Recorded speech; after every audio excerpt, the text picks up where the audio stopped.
ఇది చెరగని ప్రేమకు శ్రీకారం, ఇది మమతల మేడకు ప్రాకారం,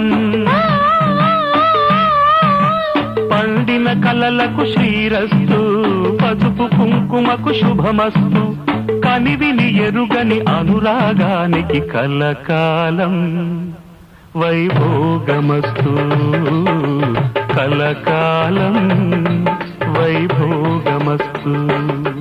ఇది చెరగని